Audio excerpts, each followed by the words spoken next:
unité culturelle boobu nga xam ni mooy 8e critère am na problème bu am ragal naa ni est-ce que yeneen askan yi am nañu boobu unité culturelle ñun rek ñoo ko am ñun rek la waalo bi man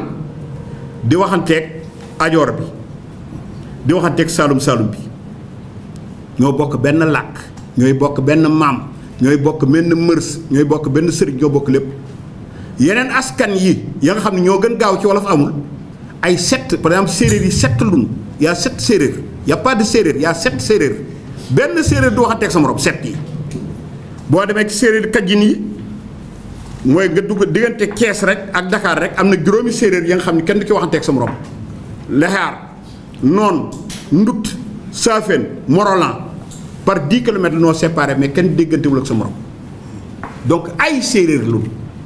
ya nga xam ne kenn déggantewul ak séeréeru siit bi donc y a pas d'unité culturelle lu ñuy wax séeréer y a les séeréer nga dem ca joolaaye daa nga fa fekk lu ma juróom benn joolaa déggantewul ak moom daa nga fekk buluf daa nga fa fekk fooñi daa nga fa fekk kasa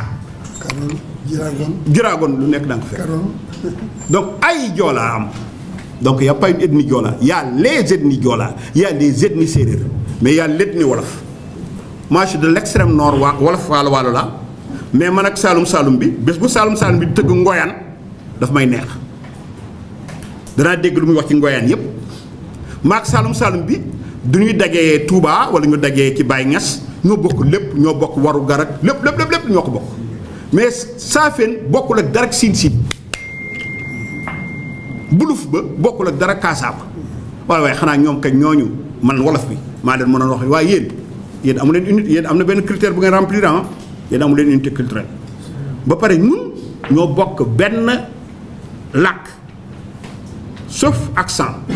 comme français marseillais bokkul ak parisien noo làkkee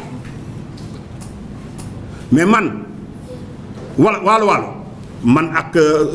fana bokkuñu noo làkke man am naa nu may làkke maak Saint-Louisien yi bokkuñu accent saalum lépp lu mu wax daf ci hache bokkuñu nuy waxe ak lébu yi bokkuñu nuy waxe mais ñun ñëpp ñoo bokk tuur ñoo bokk cosaan ñoo bokk lépp te dana am lu ci gën leer ndax am ngeen ñu gënoon wax mooy 8e critère bi histoire générale du Sénégal nee na wolof yi amuñu spiritualité bés bu nekk yéen ngeen dégg Dakar benn waaye la moytul diw làkkat la dafa am xoñ da lay xoñjam de kii kooku xam nga kan moo ñàkk spiritualité nee naa leen ku amatul askan wante amul benn dëkk wolof boo fa dul dem te da fekk loo leen seen xam ba seen yee tuur ak ñoo am spiritualité ñun suñu spiritualité dafa dem ba dëkk boo dem ci dëkk wolof yi daa fekk ay tuur wolof yi nekk Dakar nag amuñu tuur mais dëkk wolof yi dëgg dañoo am tuur duñu am spiritualité moo tax ñun